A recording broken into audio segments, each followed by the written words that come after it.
Hello बच्चों। तो last class में हम लोगों ने मैंने आपको बेसिक सा एक फंडा बताया था कि अपने को 2 इयर्स क्या क्या करना है, ठीक है ना। अब मैं आपको चैप्टर्स बताने वाला था। बॉय मैं एक फास्टली ब्रीफली आपको एक बार चैप्टर्स बता देता हूँ, सीक्वेंस बता देता हूँ। वैसे तो अकॉर्डिंग टू एनसीईआरटी ही है, ठीक है ना, लेकिन एक बार मैं बता देता हूँ कि अपन किस सीक्वेंस को फॉलो करने वाले हैं। उसके बाद में फिर अपन आज फर्स्ट चैप्टर अपना स्टार्ट करेंगे, फर्स्ट टॉपिक स्टार्ट करेंगे, ठीक है। तो देख लेते हैं जल्दी से। कल मैंने आपको मैथमेटिकल टूल के बारे में बता दिया था। मैथमेटिकल टूल में हम कौन कौन से चैप्टर्स पढ़ेंगे। मैं आपको ट्रिग्नोमेट्री बताऊंगा, उसके बाद में मैं आपको कुछ फंक्शंस के बारे में बताऊंगा कि व्हाट इज फंक्शंस, फंक्शंस क्या क्या होते हैं, उनको कैसे हैंडल करते हैं। हालांकि मैथ्स में आपने फंक्शंस पढ़ रखे हैं, स्पेशली फंक्शन नाम से नहीं पढ़ा, लेकिन फंक्शंस पढ़ रखा है, आप जानते हो कि क्या होता है, बस मुझे उसके नाम से बताना है, ठीक है ना।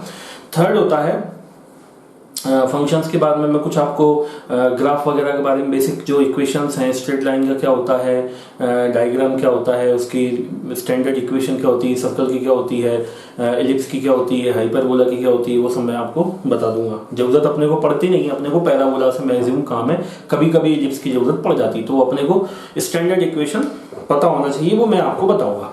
इसके बाद में और ग्राफ भी बता दूंगा, ठीक है ना। इसके बाद में अपन पढ़ेंगे बेटा ट्रिग्नोमेट्री सॉरी हम लोग पढ़ेंगे डिफरेंशिएशन, इंटीग्रेशन, मैक्सिमम मिनिमा और फिर वेक्टर, ये मैं आपको बता चुका था, ठीक है ना। अब हम स्टार्ट करते हैं अपना फर्स्ट टॉपिक, वो है मतलब अपन स्टार्ट करेंगे फिर यू एंड डी बोले तो यूनिट्स एंड डायमेंशन। फिर देखेंगे एरर्स क्या होता है जब हम एक्सपेरिमेंट करते हैं, ठीक है ना। तो एक्सपेरिमेंट करने के ड्यूरिंग एक्सपेरिमेंट हम क्या करते हैं बेटा, कुछ ना कुछ मिस्टेक्स कर देते हैं, है ना, एक्सपेरिमेंट करने में। तो किसी एक्सपेरिमेंट को करने में हमने कितना एरर किया, उस तरीके की बातें हम इसमें करेंगे। आपने सुना होगा नाम वर्नियर कैलिपर्स, स्क्रू गेज वगैरह, है ना, उससे रिलेटेड अपन यहाँ पे बात करेंगे। इसके बाद में है बेटा यूनिट्स एंड डायमेंशंस हो गया, एरर हो गया। एरर के बाद में है अपना 1D motion in straight line, ठीक है ना। तो मोशन, या इसको काइनेमेटिक्स बोलते हैं, काइनेमेटिक्स। अब काइनेमेटिक्स में 2 पार्ट हैं। पहला है मोशन इन 1D या स्ट्रेट लाइन। सेकंड होता है मोशन इन 2D मतलब 2 डायमेंशन, जिसमें एक्स और वाई रिक्वायर्ड होते हैं। ब्रिज कोर्स में मैंने आपको थोड़ा सा ब्रीफ आइडिया दिया था, उसी को डिटेल पढ़ेंगे। इसको प्रोजेक्टाइल मोशन भी बोलते हैं।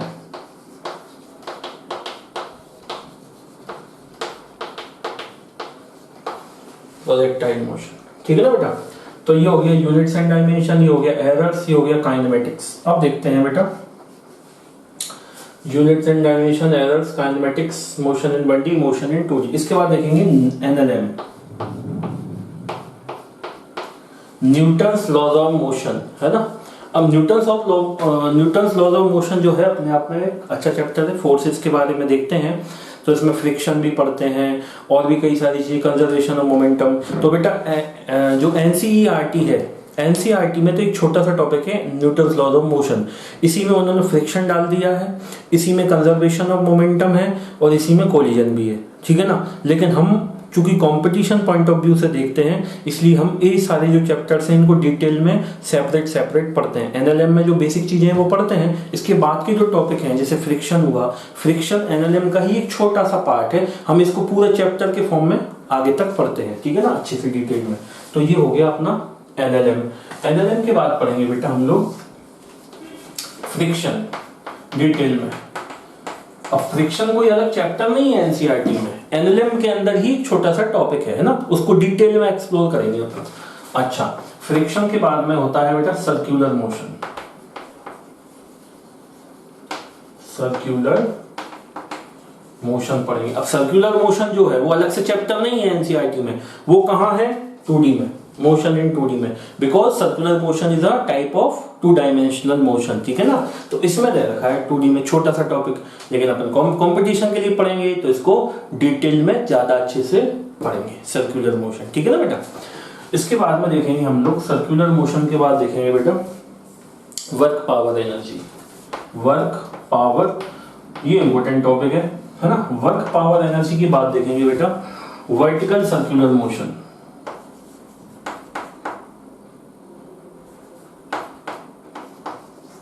वर्टिकल सर्कुलर मोशन, ये इसमें हॉरिजॉन्टल देखते हैं। वर्टिकल सर्कुलर मोशन अलग से पढ़ते हैं वर्क पावर एनर्जी के अंदर ही, क्योंकि इसमें वर्क पावर एनर्जी के कॉन्सेप्ट यूज होते हैं, इसलिए इस चैप्टर को वर्टिकल सर्कुलर मोशन को किसमें पढ़ाया जाता है, वर्क पावर एनर्जी के अंदर पढ़ाया जाता है बेटा, है ना। इसके बाद देखेंगे centre of mass and rotational motion, centre of mass and rotational motion, ठीक है, अच्छा चैप्टर है। Centre of mass and rotational motion के बाद आता है बेटा ग्रेविटेशन। अभी जो ग्रेविटेशन चैप्टर है ये मैं 12th में पढ़ाते हैं हम लोग। किसमें पढ़ाते हैं, जैसे अभी मैं 12th वाले स्टूडेंट्स को पढ़ा रहा हूं, तो मैं एक चैप्टर होता है इलेक्ट्रोस्टैटिक्स, उसके बाद ग्रेविटेशन पढ़ाया जाता है, क्योंकि दोनों चैप्टर सिमिलर होते हैं। अगर आपने इलेक्ट्रोस्टैटिक्स को अच्छे से समझ लिया है तो ग्रेविटेशन इजीली समझ में आता है, ठीक है ना। तो टाइम कंज्यूमिंग नहीं होता। यहाँ पे अगर पढ़ाएंगे 11th में तो बहुत टाइम कंज्यूम होगा, उसके बावजूद भी आपको पूरा फील नहीं आएगा। लेकिन इलेक्ट्रोस्टैटिक्स जो 12th का फर्स्ट टॉपिक ही होता है, उसको पढ़ लेते हैं तो उसके बाद तुरंत फील करता है बच्चा इस चैप्टर्स को, इस वाले ग्रेविटेशन चैप्टर को। इसीलिए ये जो ग्रेविटेशन चैप्टर होता है ये 12th के फर्स्ट चैप्टर के बाद पढ़ाया जाता है, ठीक है ना। तो चैप्टर कंप्लीट होगा, लेकिन कब होगा, ये वाला चैप्टर कंप्लीट होगा 12th के फर्स्ट चैप्टर के बाद, ठीक है। अच्छा, ग्रेविटेशन की ही फर्स्ट पार्ट हो गया मैकेनिक्स का, ठीक है ना। अभी मैं इनका वेटेज भी बता दूंगा, लगभग कितने क्वेश्चंस आते हैं इन चैप्टर्स में से। ग्रेविटेशन ये पार्ट 1 कंप्लीट हो गया, सारा पार्ट 1 था, ठीक है ना। अब ये पार्ट 2 आ रहा है, क्योंकि 11th में 2 बुक हैं एनसीईआरटी, पार्ट 1 पार्ट 2। ये पार्ट 1 का सिलेबस था, ठीक है ना। पार्ट 2 का सिलेबस है बेटा, सबसे पहले आएगा अपना प्रॉपर्टीज ऑफ मैटर,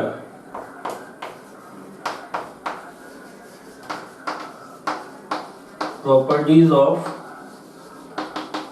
मैटर, फिर आएगा फ्लूइड, फ्लूइड में भी 2, फ्लूइड स्टैटिक्स, फ्लूइड डायनामिक्स, ठीक है, प्रॉपर्टीज ऑफ मैटर, फिर आएगा सरफेस टेंशन, इसी में आएगा फ्लूइड में ही। इसके बाद में आएगा बेटा अपना heat and thermo dynamics, heat and thermodynamics, ठीक है। इसी में आएगा केटीजी, ये हीट से रिलेटेड चैप्टर है, kinetic theory of gases. KTG की फुल फॉर्म क्या है, काइनेटिक थ्योरी ऑफ गैसेस, है ना। इसके बाद में एक और टॉपिक है बेटा अपना ऑसिलेशंस,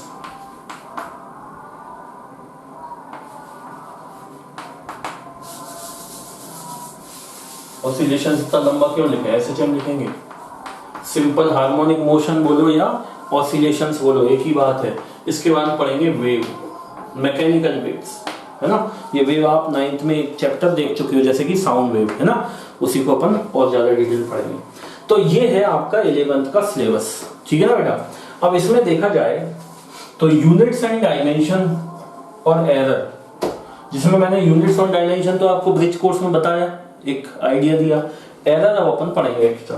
इसमें से लगभग एक क्वेश्चन कभी कभी आ जाता है। काइनेमेटिक्स में से अपन देखा जाए तो लगभग 2 क्वेश्चंस आ जाते हैं। एनएलएम, फ्रिक्शन, इस पूरे को मिला दिया जाए, इस पूरे को मिला के लगभग 2 क्वेश्चन आ जाते हैं। सर्कुलर मोशन से 1 क्वेश्चन, वर्क पावर एनर्जी और वर्टिकल सर्कुलर मोशन से लगभग 2 क्वेश्चन, कभी कभी 3 भी आ जाते हैं। Centre of mass and rotational motion से आते हैं बेटा 3 क्वेश्चन, ग्रेविटेशन से 1 से 2 question, properties of matter, fluid से इन पूरे से मिला के 3 क्वेश्चन, हीट एंड केटीई से मिला के 3 क्वेश्चन, इससे मिला के लगभग 2 क्वेश्चन। तो अपन देखते हैं रफली 11 से कितने क्वेश्चन आते हैं। 1 2 3 4 5 6 7 8 9 10 11 12 13 14 15 16 17 18 19 20। अब ये 20 तो मैंने बताए रफली, लगभग लगभग 21 से 22 क्वेश्चंस आते हैं 11th के सिलेबस से। अभी तक का तो पैटर्न यही है कि 11th का जो सिलेबस है उसमें से बेटा अपने क्वेश्चंस जो आते हैं वो 11th का जो पार्ट है उसमें से आते हैं 21 to 22 क्वेश्चन। अब 20 से 22 के बीच में कुछ भी आ जाता है, मतलब ये लगभग बैठता है 45 से 48% या 50% के बीच में ये वेरिएशन होता है। बाकी का जो रिमेनिंग पार्ट है 50% से लेके 55% आता है बेटा 12th का पोर्शन, ठीक है ना। तो मतलब 2-3 क्वेश्चन का एक्स्ट्रा होते हैं 12th में। 11th का जो 11th में से अगर 22 आ रहे हैं तो 23 क्वेश्चन किस में से आएंगे, 12th में से। 1-2 क्वेश्चन का डिफरेंस आता है, लगभग वेटेज दोनों का ही इक्वल है, ठीक है ना। अच्छा, ये तो हो गया बेटा 11th का अपना सिलेबस। अभी मैं 12th का सिलेबस बता के अपना टाइम बर्बाद नहीं कर रहे हैं, उसका अभी अपने कोई मकसद भी नहीं है। 11th का बताने का ये था कि आपको एक बार फ्लो पता चल जाए, ठीक है। एक बात इंपॉर्टेंट ये है बेटा, 11th के चैप्टर्स बहुत ज्यादा स्ट्रॉन्ग कर सकते हो आप लोग अगर मक्कारी नहीं करो तो। क्यों कर सकते हैं, क्योंकि बेटा 11th में कोई टेंशन नहीं होती बच्चे के ऊपर। टेंशन क्यों नहीं होती, क्योंकि सिलेबस नहीं होता ज्यादा।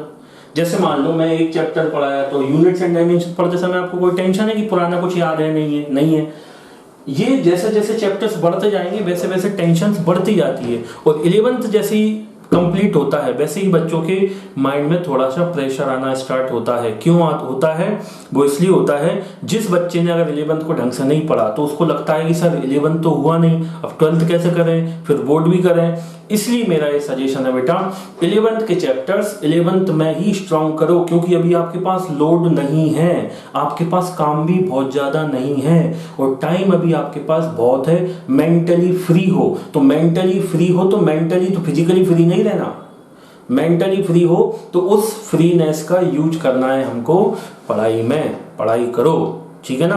अभी 11th आप बहुत अच्छे से स्ट्रॉन्ग कर सकते हो और उसको करो, बाद में इतना टाइम नहीं मिलेगा, क्योंकि बाद में 12th में फिर सिलेबस की मारामारी होती है, फिर आपको बोर्ड की फाइल्स वगैरह बनाना पड़ेंगी, बोर्ड की फिर प्रिपरेशन कुछ करना पड़ेगी, एक्स्ट्रा थोड़ा बहुत तो देखना पड़ेगा ना। हालांकि अपन पढ़िए सब बोर्ड ही रहे, बोर्ड में आपको अलग से कुछ नहीं पढ़ना। ये जो सब पढ़ा रहे हैं अगर आपने इसको अच्छे से पढ़ लिया तो यही बोर्ड है, बोर्ड यही है। बस थोड़ा सा हो सकता है आपके महाराष्ट्र बोर्ड में सिक्वेंसिंग थोड़ी बहुत अलग हो, बस बाकी है यही बोर्ड भी यही है, ठीक है ना। तो आप इसकी टेंशन ना लें कि बोर्ड को आपको अलग से पढ़ना पड़ेगा। हाँ, 12th स्टैंडर्ड में थोड़ा सा एक बार लैंग्वेज देखना पड़ती है कि अपन कैसे लिखना चाहिए, ठीक है ना। वो सिखाया जाता है, वो आपको क्लास भी लगाई जाएंगी, वो आप सीखोगे, उसमें कोई टेंशन नहीं है, ठीक है ना। तो 11th के चैप्टर्स 11th में स्ट्रॉन्ग करो, टाइम का यूटिलाइजेशन बेटा आप लोग करो, ठीक है ना। तो ये मैंने आपको बताया अभी आपको फ्लो। अच्छा, दूसरी बात, अपने टेस्ट हुआ करेंगे हर संडे को। टेस्ट का पैटर्न लगभग ये रहता है, पार्ट टेस्ट होते हैं, फुल टेस्ट होते हैं और एक होता है बोर्ड टेस्ट, ठीक है ना। तो अब आपका 1 मंथ का ये प्लान है, आपके पार्ट टेस्ट होंगे लगभग 2, एक टेस्ट होगा आपका फुल और एक टेस्ट होगा कौन सा आपका बोर्ड एग्जाम से रिलेटेड, ठीक है ना। तो अभी हो सकता है कि आपका ऑनलाइन चल रहा है तो बोर्ड एग्जाम से रिलेटेड ना हो, लेकिन आप जब आ जाओगे तो बोर्ड एग्जाम से रिलेटेड भी आपके टेस्ट हुआ करेंगे, मतलब पैरेलली आपकी बोर्ड की प्रिपरेशन भी चालू रहती है, तो इसमें कोई टेंशन नहीं लेना, ठीक है। तो पार्ट टेस्ट होंगे, फुल टेस्ट होंगे और बोर्ड एग्जाम के टेस्ट भी होंगे। अब बोर्ड एग्जाम इसलिए नहीं हो सकते क्योंकि आप कॉपी में लिखोगे तो उसको चेक कैसे होगा, फोटो खींच के भेजोगे तो वो पॉसिबल नहीं है ना, ऐसे, है ना। इसीलिए बोर्ड हो सकता है, अभी मुझे मालूम नहीं है, वो पता करना पड़ेगा। वैसे जहां तक मैं समझता हूँ बोर्ड एग्जाम लेना अभी पॉसिबल नहीं है। अभी तो ऑनलाइन सिस्टम में एमसीक्यू वाले क्वेश्चंस हो सकते हैं, मतलब पार्ट टेस्ट और फुल टेस्ट होगा। लेकिन आप टेंशन ना लें, बोर्ड की प्रिपरेशन के ऊपर भी बिल्कुल इक्वली फोकस किया जाता है ताकि बच्चों के 11th और 12th में अच्छे परसेंटेज आए, ठीक है ना बेटा। तो ये तो अभी बेसिक सी कहानी हो गई है। मैंने आपको कल भी सिस्टम बता दिया था पूरा कि कैसे आपको सिस्टम फॉलो करना है, कैसे आपको पढ़ाई करना है, ठीक है। अब अपन मुद्दे की बात करते हैं। अपन सबसे पहले स्टार्ट करेंगे अपना मैथमेटिकल टूल चैप्टर। वो कलेक्शन है कई छोटे छोटे चैप्टर्स का, उसमें भी फर्स्ट चैप्टर स्टार्ट करेंगे ट्रिग्नोमेट्री। ट्रिग्नोमेट्री जो चैप्टर है, ट्रिग्नोमेट्री मैंने आपको, जिस बच्चे ने ब्रिज कोर्स अटेंड किया है ना, उनने लगभग सब सीख लिया है। थोड़ा बहुत और एक्स्ट्रा कुछ बताने वाला हूं मैं, वो बता दूंगा, लेकिन बोर मत होना, ठीक है। जिनने सीख लिया अच्छी बात है, और नई नई चीजें सीखने की कोशिश करो और प्रैक्टिस करो, डाउट पूछो, ठीक है ना। और जिनको अभी अच्छे से नहीं सीख पाए थे वो एक बार उनके पास मौका है, एक बार और देख सकते हैं, ठीक है। चलो आगे बढ़ते हैं, इनको नोट कर लो आप पहले कॉपी में। फिजिक्स की बेटा एक सेपरेट कॉपी बना लेना, सेपरेट कॉपी, फिजिक्स की, केमिस्ट्री की, बायोलॉजी की, प्रॉपर नोट्स बनाना है आपको। नोट्स में मक्कारी मत करना, बाद में नहीं होगी। दूसरी बात, वीडियो पेंडिंग मत करना, किसी दिन नहीं देख पाए, हमारे घर में मेहमान आ गए, हम कहीं और चले गए, ये सब नहीं होना चाहिए। जैसे आप डेली कोचिंग अटेंड करते हो क्लास में आके, वैसे ही आपको डेली टाइम निकालना है। वीडियो लेक्चर्स में वो आपको फैसिलिटी है, कोचिंग में तो मान लो आपको मॉर्निंग में कुछ काम आ गया, डॉक्टर से अपॉइंटमेंट है, तो कोचिंग में बंक हो जाता, ठीक है। लेकिन वीडियो में तो नहीं हो पाएगा। वीडियो तो आप कभी भी देख सकते हो, नाइट में भी देख सकते हो, मॉर्निंग में आप जब आप फ्री हो तब देख सकते हो। लेकिन शेड्यूल बना लो एक पक्का, पढ़ने का एक शेड्यूल पक्का बना लो कि इतने बजे से इतने बजे तक हम वीडियो देखेंगे, इतने बजे से हम उसका रिवीजन करेंगे, इतने बजे से इतने बजे तक हम जो क्वेश्चंस हमको सर ने दिए हैं उनको सॉल्व करेंगे। ये एक पक्का आप एक शेड्यूल बना लो, उसको फॉलो करो, उससे एनर्जी वेस्ट नहीं होती। अपने को ये नहीं लगता यार इस टाइम अपने को क्या करना चाहिए, अपने को पता होता है कि किस टाइम में हमको क्या करना चाहिए, ठीक है ना। तो एक शेड्यूल आप जरूर बना देना बेटा। चलो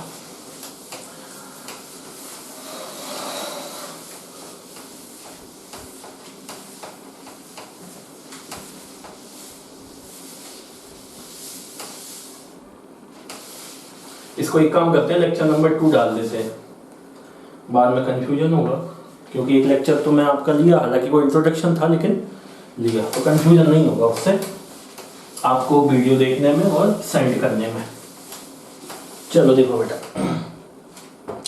अब हम लोग स्टार्ट करते हैं हमारा फर्स्ट टॉपिक मैथमेटिकल टूल, उसका भी फर्स्ट टॉपिक ट्रिग्नोमेट्री। तो ये है बेटा मैथमेटिकल टूल, तो है चैप्टर, और इसका फर्स्ट टॉपिक है अपना trigonometry,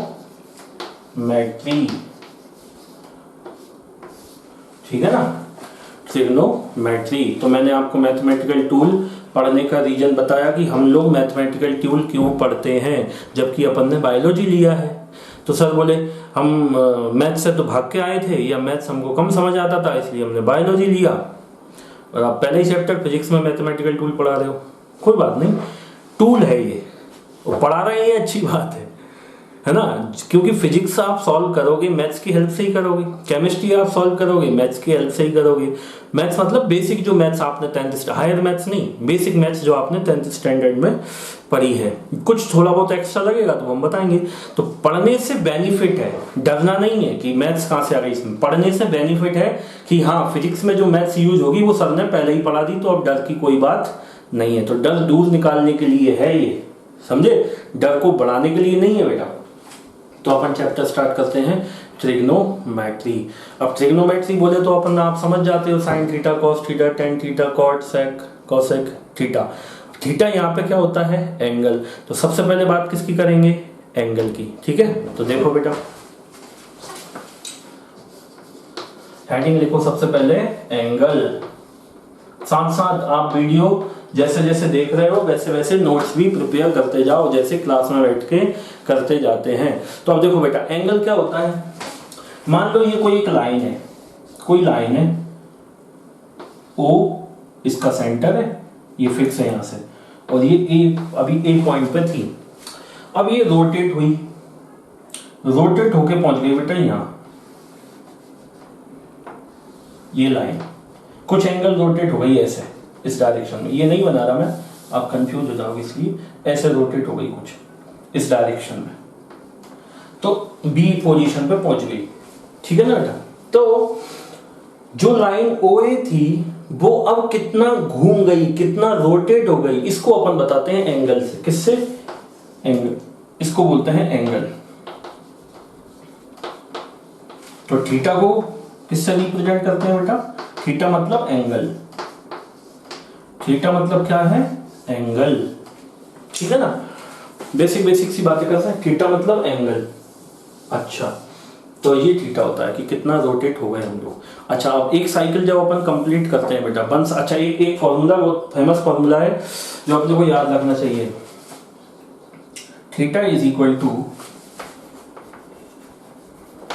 angle is equal to arc upon radius, ये फॉर्मूला होता है, बार बार यूज होता है। मतलब theta is equal to arc upon radius मान लेते हैं आर है, ये फॉर्मूला होता है। Theta is equal to arc upon radius होता है। जैसे कि मान लो हम लोग यहाँ पे थे अभी, अब ये घूम के यहाँ पहुंच गए, तो थीटा एंगल टर्न हुए, तो ये तो हो गया थीटा। मान लेते हैं सर्कुलर पार्ट बनेगा, इसकी रेडियस है आर और ये है इसका आर्क, इसको बोलते हैं आर्क, है ना। ये रेडियस यहाँ से यहाँ तक की, ये सेंटर यहाँ फिक्स है ये, ठीक है ना। तो ए से चले बी पे पहुंच गए, तो ये जो थीटा आर्क और रेडियस में क्या रिलेशन होता है, theta is equal to arc upon radius. कभी भी अपने को कुछ चीज निकालना होता है तो इस फॉर्मूले का यूज कर सकते हैं, ठीक है।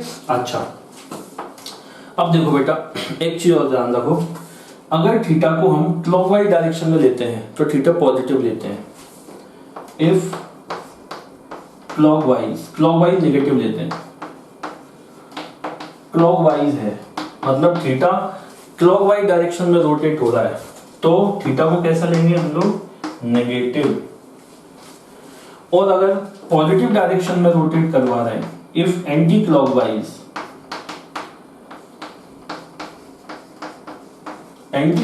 डायरेक्शन में रोटेट हो रहे हैं, तो थीटा कैसा लेते हैं बेटा, पॉजिटिव। ये जनरली हम लोगों ने बना रखा है, ठीक है ना। जैसे कि ये एंगल है, ये पहले यहां था, अब इस डायरेक्शन में रोटेट हुई, तो ये डायरेक्शन कौन सी हुई, एंटी क्लॉकवाइज डायरेक्शन, तो कैसा लेंगे, पॉजिटिव। जैसे कि एक एग्जांपल कर लेते हैं, कोई पार्टिकल यहां था, घूम के ऐसे चला, तो ये इसको बोलते हैं एंटी क्लॉकवाइज डायरेक्शन। इसको क्या बोलेंगे, एंटी, दिख तो रहा है, इसको बोलेंगे एंटी क्लॉकवाइज डायरेक्शन। और इसमें जो थीटा मान लो यहां से यहां चले, ये चल गए थीटा, ये थीटा चले ए टू बी, तो इसको लेंगे थीटा को पॉजिटिव।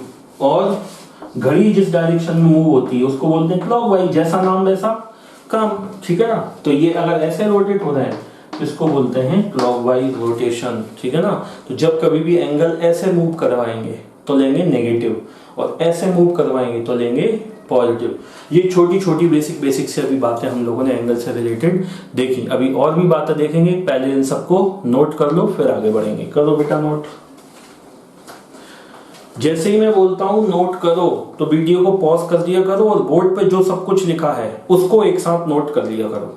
ये प्रोसीजर है, जब मैं पढ़ाऊंगा तो समझो पहले बोर्ड पे कंसंट्रेशन के साथ, ठीक है। जैसे ही मैं साइड में होगा और मैंने बोला बेटा आप नोट कर लो, वीडियो को पॉज करके पूरा बोर्ड पे जो लिखा है सब अच्छे से कॉपी में सुंदर सुंदर राइटिंग में नोट कर लिया करो, ठीक है ना। अब करो नोट, मैं टाइम देता हूं और वीडियो को पॉज कर दो। नोट करने के बाद फिर अपन आगे बढ़ेंगे।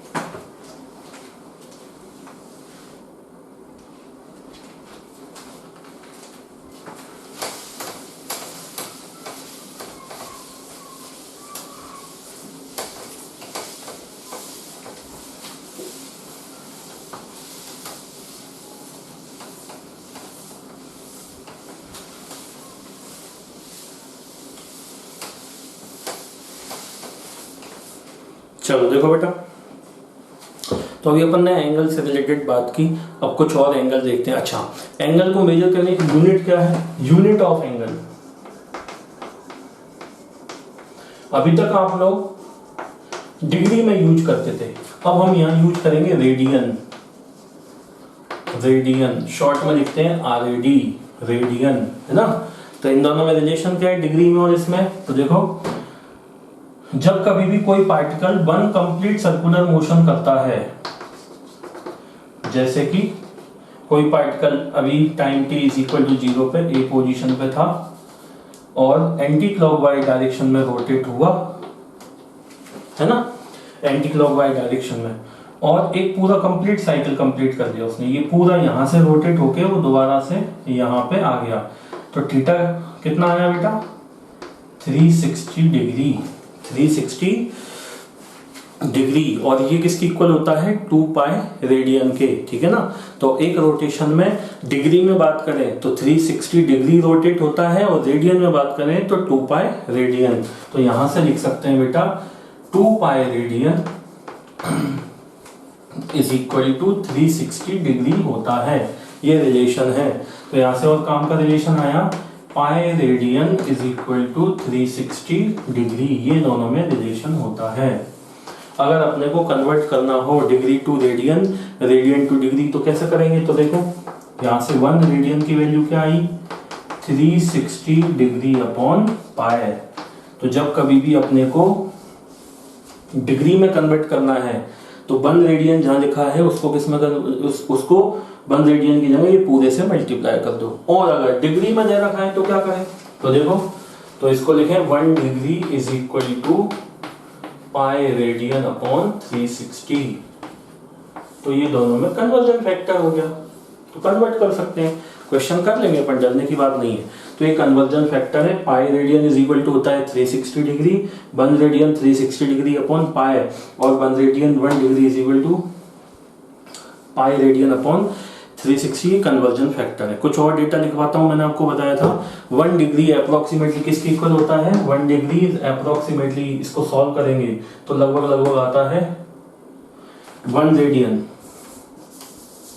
1 रेडियन जो होता है ना, अप्रोक्सीमेटली 57 डिग्री के इक्वल होता है।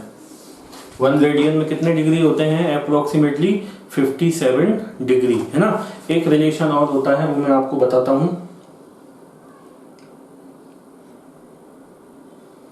रुको जरा।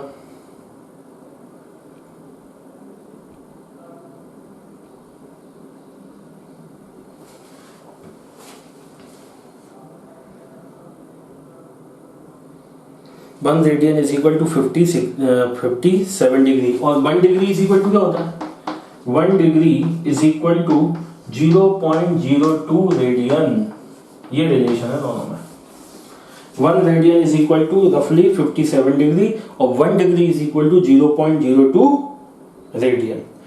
तो ये बात है बेटा, ठीक है ना।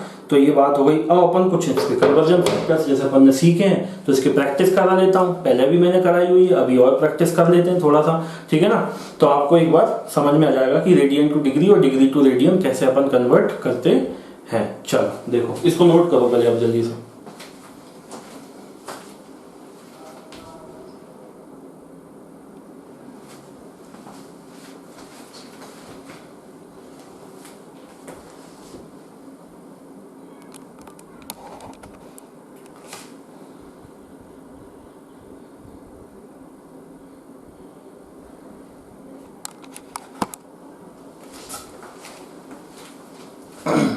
ये बेटा नोट। चलो आगे बढ़ते हैं।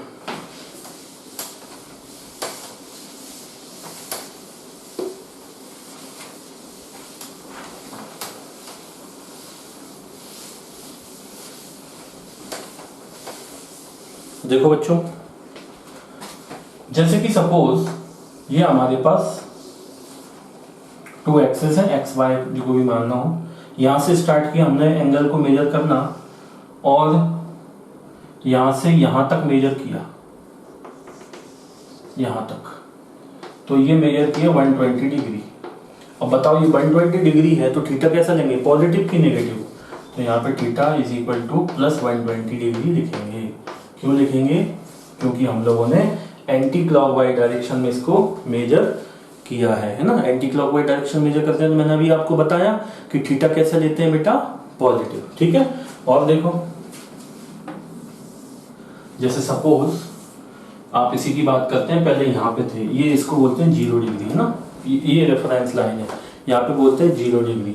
तो ऑब्वियस सी बात है यहाँ पे 90 डिग्री हो जाता है ना। ऑब्वियस सी बात है यहाँ पे कितना हो जाता है बेटा, 180 डिग्री, और यहाँ 270 डिग्री, और यहाँ 360 डिग्री। तो 0 की बात करें या 360 की, एक ही बात है, क्योंकि 0 डिग्री से स्टार्ट हुआ, 1 रोटेशन कंप्लीट करके 360 डिग्री रोटेट हो गए, तो जहां से चले थे वहीं आ गए, है ना। तो 1 रोटेशन कंप्लीट हो गया। अब देखो बेटा, इसको बोलते हैं रेफरेंस लाइन। अब यहां से चले 60 डिग्री इधर आए, 60 डिग्री चले, तो थीटा की वैल्यू यहाँ कैसी लेंगे, माइनस का 60। क्यों? क्योंकि क्लॉकवाइज डायरेक्शन में चले हम, यहां से नीचे की तरफ चले तो क्लॉकवाइज चले, देखो क्लॉक ऐसे ही चलती है, क्लॉकवाइज डायरेक्शन में चले, है ना। तो थीटा नेगेटिव। और इसमें एंटी क्लॉकवाइज डायरेक्शन में चले थे, एंटी क्लॉकवाइज डायरेक्शन में, तो थीटा कैसा लिया, पॉजिटिव। ये बेसिक सी बात है, हालांकि इसकी बहुत ज़्यादा अपने भी जरूरत पड़ती नहीं है, लेकिन समझने के लिए है। ठीक है ना बेटा, तो इसको नोट कर लो, फिर मैं आपको कन्वर्ट करना सिखाऊंगा। कर लो नोट।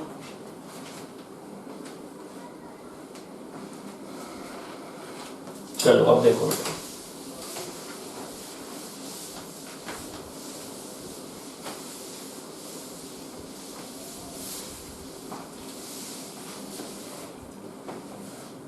तो ये बात हुई। अब अपन मुद्दे पाते हैं ट्रिग्नोमेट्री के मुद्दे पे। नहीं, अभी तो कन्वर्जन फैक्टर बताना। कन्वर्जन देखो बेटा, जैसे फर्स्ट क्वेश्चन करते हैं, अपने से पूछा 30 degree is equal to how much radian. 30 degree is equal to how much radian, ये अपने से पूछा है। मतलब 30 डिग्री में कितने रेडियन होते हैं। अब इनको याद भी करना स्टार्ट करते हैं ना, आपकी 30 डिग्री आए तो उसको रेडियन में डायरेक्टली क्या लिख सकते हैं। प्रैक्टिस से वो ऑटोमेटिक याद भी हो जाते हैं, लेकिन माइंड में रखो आप, ठीक है ना। तो 30 degree is equal to how much radian. तो अपने पास क्वेश्चन है 30 डिग्री, तो 30 डिग्री की जगह क्या लिख सकते हैं बेटा अपन, पाई रेडियन अपॉन 180। ये मैंने बताया था कन्वर्जन फैक्टर, बताया था कि डिग्री की जगह क्या लिख सकते हैं अपन, पाई रेडियन अपॉन 180 से मल्टीप्लाई करोगे। दोबारा बता देता हूं, 1 degree is equal to pi radian upon 180 और 1 radian is equal to 180 degree upon pi. ये रिलेशन है। तो अब यहाँ डिग्री लिखा हुआ है तो इसको लिख सकते हैं 30 इंटू 1 डिग्री, और 1 डिग्री की वैल्यू कितनी है, पाई रेडियन अपॉन 180। तो यहाँ लिख दिया अपन ने। तो कितना हो गया, 30 से कैंसिल हो गया बेटा 3 टाइम 6 टाइम, है ना। तो यहाँ आंसर आ गया 30 degree is equal to pi by 6 radian. तो आंसर क्या आया, 30 degree is equal to pi by 6 radian. मतलब 30 डिग्री बोलो या पाई बाय 6 रेडियन बोलो, एक ही बात होती है। ठीक है ना। तो आप तो ऐसे भी ध्यान रख सकते हो, देखो पाई मतलब कितना होता है 180, है ना। तो 180 डिग्री अपॉन 6 मतलब 30 डिग्री आ रहा है, ऐसे कर सकते हैं। और देखो सेकंड क्वेश्चन देखते हैं, 60 डिग्री 45 लेते हैं। चलो ये सब स्टैंडर्ड करवा रहा हूं, जो आप याद भी रखना चाहिए, आपको याद भी होना चाहिए ताकि टाइम वेस्ट ना हो अपना। 45 degree is equal to how much radian. तो सॉल्यूशन क्या करें, 45 डिग्री, तो डिग्री की जगह लिखेंगे बेटा अपन पाई रेडियन अपॉन 180। तो 45 से 4 टाइम चला जाएगा, तो कितना आया बेटा, पाई बाय 4 रेडियन। मतलब 45 डिग्री इज इक्वल टू क्या होता है, पाई बाय 4 रेडियन। ठीक है ना। तो ऐसा, तो ये सेकंड क्वेश्चन हो गया। और देखो थर्ड क्वेश्चन, प्रैक्टिस है और कुछ भी नहीं है। 60 degree is equal to how much radian. 60 degree में कितने रेडियन होते हैं बेटा, तो ये चेक कर लो। तो क्या करें, 60 डिग्री लिखा, 60 डिग्री की जगह क्या लिख सकते हैं अपन, पाई रेडियन अपॉन 180। तो क्या लिखें, पाई रेडियन अपॉन 180। देखो 0 से 0, 6 से 3 टाइम, तो कितना आया बेटा, पाई बाय 3। अब जिनने अच्छे से पढ़ा है ना बेटा, ब्रिज कोर्स में जिसने अच्छे से इस कॉन्सेप्ट पढ़े, प्रैक्टिस की, उनको लग रहा होगा बहुत इजी है। और ब्रिज कोर्स पढ़ाने का मकसद ही यही था कि आपको चीजें आसान लगना स्टार्ट हो जाए, है ना, चीजें समझ में आना स्टार्ट हो जाए। अब चूंकि आप एक बार ये पढ़ चुके हो तो आपको आसान लग रहा हो, जिन्होंने अच्छे से पढ़ा होगा उसके लिए, सभी के लिए तो नहीं लगेगा, है ना। जिन लोगों ने पहले अच्छे से पढ़ा होगा उनको ये आसान लग रहा होगा, या जो फर्स्ट टाइम पढ़ रहे होंगे उनको थोड़ा सा लग रहा होगा। ठीक है ना, बाकी ऐसा कुछ टफ है नहीं। अब इसको नोट करो, फिर मैं कुछ क्वेश्चंस दूंगा, वो पहले वीडियो पॉज करके आप सॉल्व करना, फिर वीडियो को चलाना, फिर देखना कि मैंने कैसे सॉल्यूशन किया और आपके कितने करेक्ट हैं और कितने रॉन्ग है। ठीक है ना बेटा, करो इसको सॉल्व, नोट करो।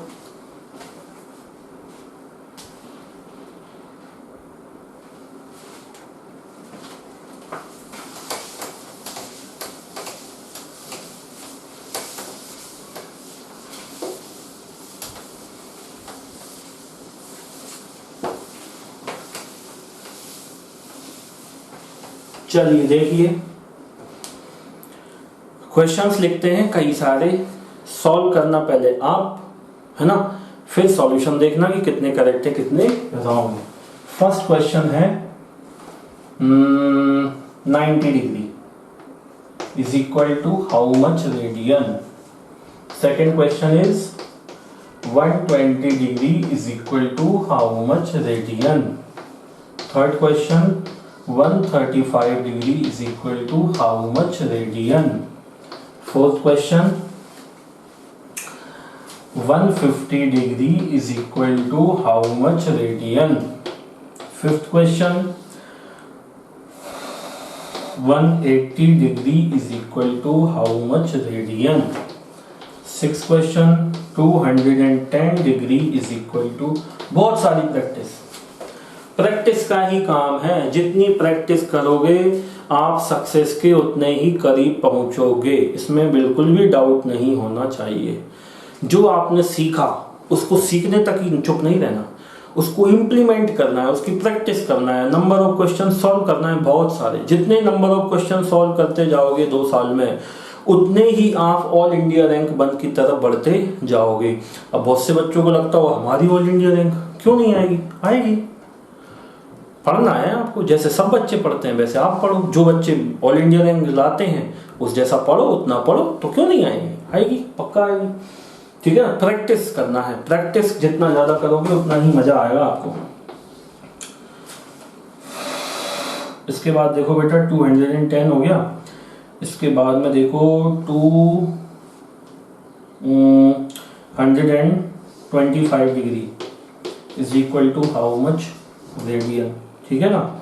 और देखो 8th क्वेश्चन देखते हैं 270 degree is equal to how much radian. ठीक है ना। तो ये क्वेश्चंस हैं। अब ये क्वेश्चंस को आप नोट डाउन कर लो, वीडियो को पॉज कर दो और सारे क्वेश्चंस को आप सॉल्व करो एक बार, फिर चेक करना कितने करेक्ट हैं और कितने रॉन्ग हैं। तो आपको फील आएगा कि आपको कॉन्सेप्ट समझ आया कि नहीं आया। फिर नहीं आए तो फिर मैं सॉल्यूशन बताऊंगा, तब समझना कि आपने क्या मिस्टेक्स की हैं। ठीक है, करो वीडियो पॉज करो, सॉल्व करो बेटा इसको।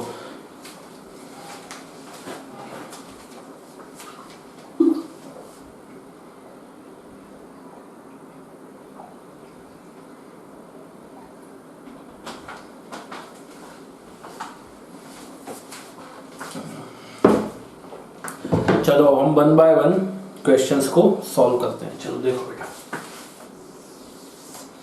फर्स्ट क्वेश्चन है हमारा 90 degree is equal to how much radian.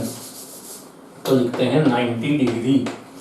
90 degree की जगह क्या लिख सकते हैं बेटा? पाई रेडियन अपॉन 180। तो 9 से 2 टाइम कैंसिल हो गया, कितना आया? पाई बाई 2 रेडियन। तो 90 डिग्री इज इक्वल टू कितना होता है?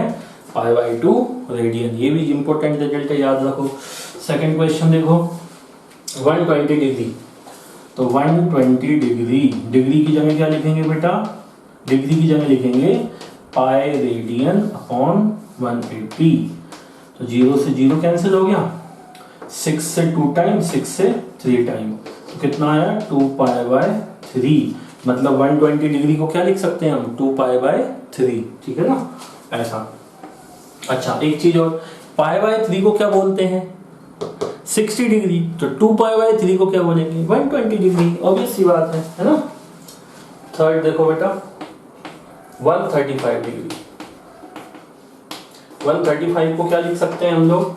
सॉरी, डिग्री को क्या लिख सकते हैं? पाई रेडियन अपॉन 180। तो देखो 45 से जाएगा ये, 45 2 जा 90 और 45 3 जा 135, तो ये चला जाएगा 3 टाइम और ये जाएगा 45 से 4 टाइम। तो कितना आया बेटा? 3 पाई बाय 4। मतलब 135 डिग्री इज इक्वल टू कितना होता है? 3 पाई बाय 4। फोर्थ देखो बेटा 150 डिग्री। तो 150 डिग्री, 150 डिग्री की जगह क्या लिखेंगे? पाई रेडियन अपॉन 180। अब तो सीख गए होगे। तो देखो 0 से 0, 3 से चला जाएगा 5 टाइम, 3 से गया 6 टाइम, कितना आया बेटा? 5 पाई बाय 6 रेडियन। ये रेडियन लिखना नहीं भूलना, रेडियन भी तो चल रहा है। Pi by 3 radian. तो ये बात हुई, ठीक है। करो इसको नोट, फिर अपन आगे कोई सॉल्यूशन देखेंगे। कर लो बेटा नोट जल्दी से।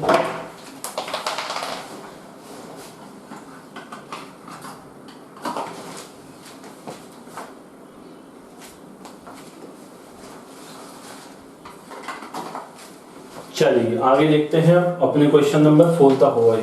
फर्स्ट हो गया, सेकंड हो गया, थर्ड हो गया, फोर्थ हो गया। अब देखते हैं क्वेश्चन नंबर 5।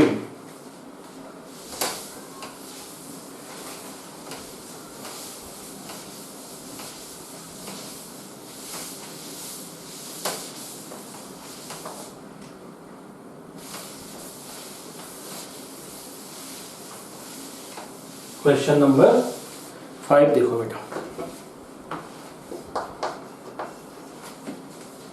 180 डिग्री तो मैं बता ही चुका हूं। 180 डिग्री इसको लिखेंगे 180 डिग्री की जगह लिखेंगे पाई रेडियन अपॉन 180। तो इससे ये कैंसिल हो जाएगा। तो कितना आ जाएगा? Pi radian. तो 180 degree is equal to pi radian होता ही है। ये तो स्टार्टिंग में ही बताया था, है ना।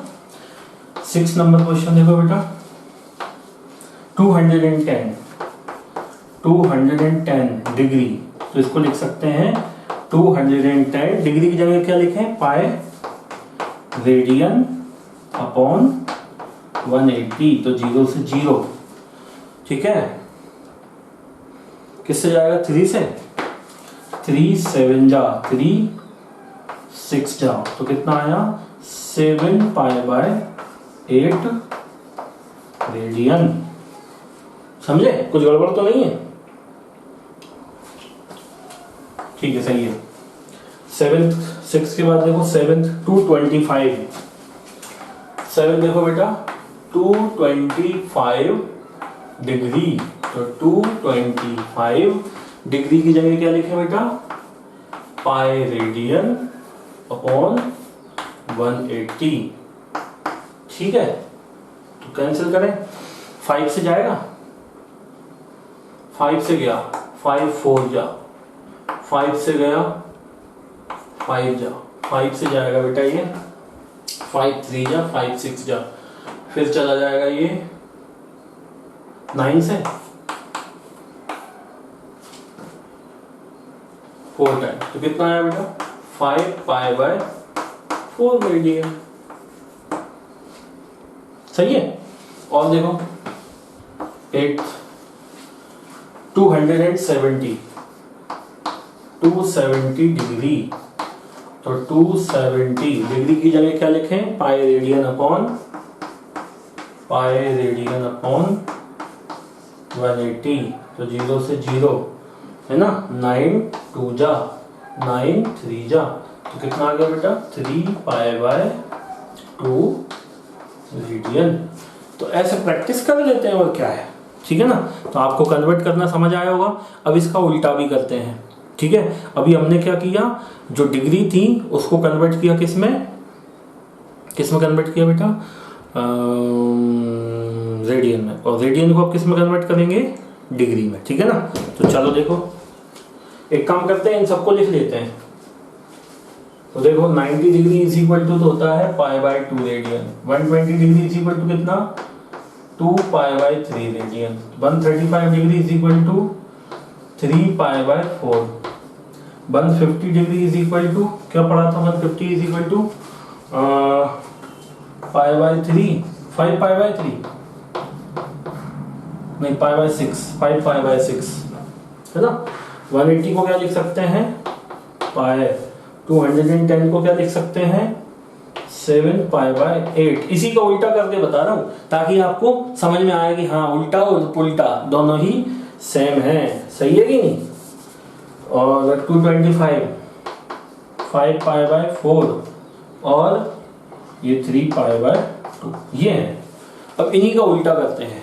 सपोज अपने को उल्टा क्वेश्चन दिया है कि pi by 2 is equal to how much degree. तो चेक कर लेंगे। इसको नोट कर लिया ना आपने? नोट कर लेना अच्छे से, वीडियो पॉज करके। चलो देखो बेटा, अब उल्टे क्वेश्चन सॉल्व करते हैं। देखो फर्स्ट क्वेश्चन कि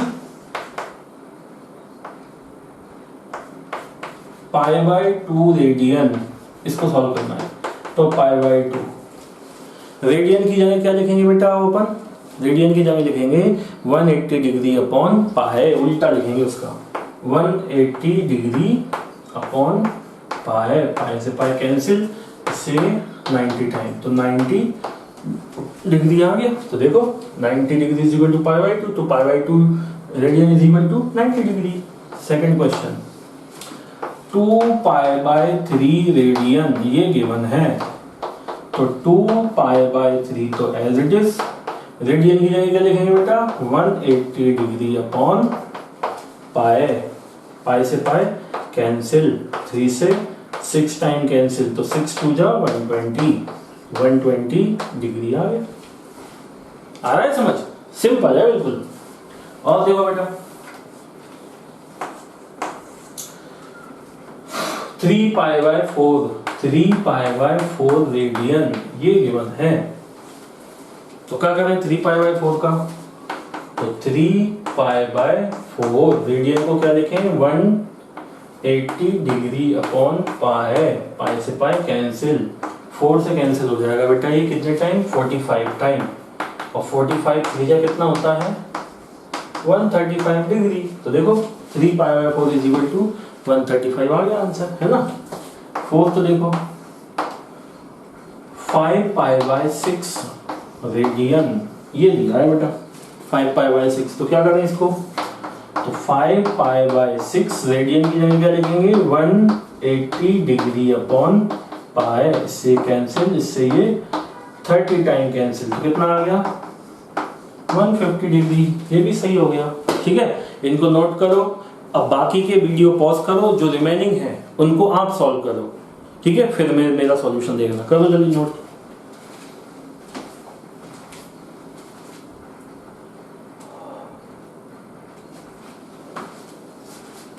अब देखो बेटा आगे करते हैं, और क्वेश्चन कर लिए अपन ने इसके, और देखो आगे करेंगे। देखिए बेटा क्वेश्चन नंबर 5, पाई रेडियन तो बता चुका है, अब इसको नहीं करते, ये वाला करते हैं। 7 पाई बाय 8 रेडियन ये है। 7 पाई बाय 8 को क्या लिखें? 7 पाई बाय 8 रेडियन को लिख सकते हैं 180 डिग्री अपॉन पाई से कैंसिल, देखो 8 से 8 कैंसिल 8 से 8 कैंसिल कितने लोग कर लेते हैं? ऐसा कर लेते हो? ऐसी मैथ सीखी क्या आप लोगों ने कि 8 से 8 कैंसिल बोले सर 1 और 0 10 बचा? ऐसा नहीं होता बेटा, है ना। तो 8 से नहीं जाएगा ये, 8 से अपन जाते हैं 2 से जाएगा 4 टाइम, 2 से जाएगा 90 टाइम, 2 से जाएगा 2 टाइम, 2 से जाएगा 45 टाइम, ठीक है ना। तो 45 7 जा कितना हो जाएगा? 45 बन जा 45 4 जा 180, 45 6 जा 270 है ना, तो 270 से भी ज्यादा आएगा ये। 7 पाई बाय 8 कुछ गड़बड़ तो नहीं है? 45 7 जा, चेक करते हैं जरा को। 45 7 जा 315 डिवाइडेड बाय 2। हाँ ये कुछ गड़बड़ है यार, 210 को अपन ने गलत सॉल्व किया था क्या? तो कुछ जरा 210 को कन्वर्ट करते हैं पहले, लगता है ये मैंने गलत लिख दिया बेटा। 210 डिग्री, तो 210 इंटू इसको लिख सकते हैं बेटा पाई रेडियन अपॉन 180। चेक कर लें डेटा सही है कि नहीं। तो 7 से जाएगा 3, हाँ 7 से नहीं, 3 से जाएगा 7 टाइम, 3 से जाएगा 6 टाइम, तो 6 आएगा ये मिस्टेक हुई है। 7 पाई बाय 6 है ना, ये 6 टाइम जाएगा, लिखने में मिस्टेक हुई। क्वेश्चन तो मुझे जहां तक याद है मैंने सही करवाया था ना, 7 पाई बाय 6 आएगा। तो देखो मिस्टेक पकड़ में आई ना, तो हम सॉल्व भी कर ली उसको। तो इसको लिख दो 6, तो दोबारा से लिख देते हैं चलो। तो ये हो जाएगा बेटा 7 पाई बाय 8 से थोड़ी 6, रेडियन की जगह लिख सकते हैं हम लोग 180 डिग्री अपॉन पाई, तो पाई से पाई 6 से चला जाएगा 3 टाइम। अब सही आया, 7 3 जा 210 हो गया। डिग्री। अब सही आया ना। क्वेश्चन नंबर नेक्स्ट देखो 225।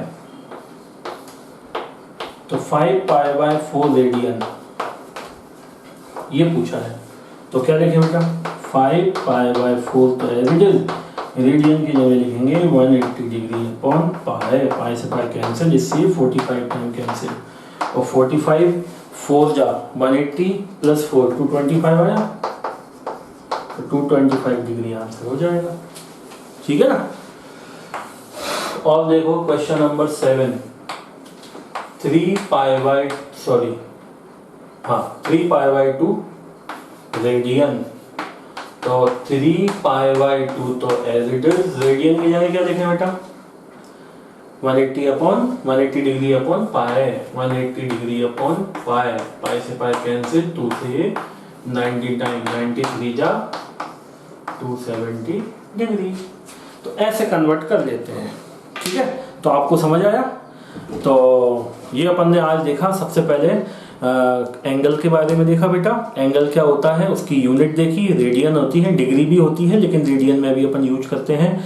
फिर हम लोगों ने रिलेशन देखे रेडियन और डिग्री में, 1 degree is equal to approximately 57, 1 radian is equal to 57 degree होता है। ठीक है ना, ये रिलेशन भी हम लोगों ने देखा, इसका उल्टा रिलेशन भी देखा। ठीक है, अब नेक्स्ट लेक्चर में हम ट्रिग्नोमेट्री की बेसिक सी बातें करेंगे और उसको आगे सीखेंगे। ठीक है, आज के लिए इतना ही। थैंक यू बेटा।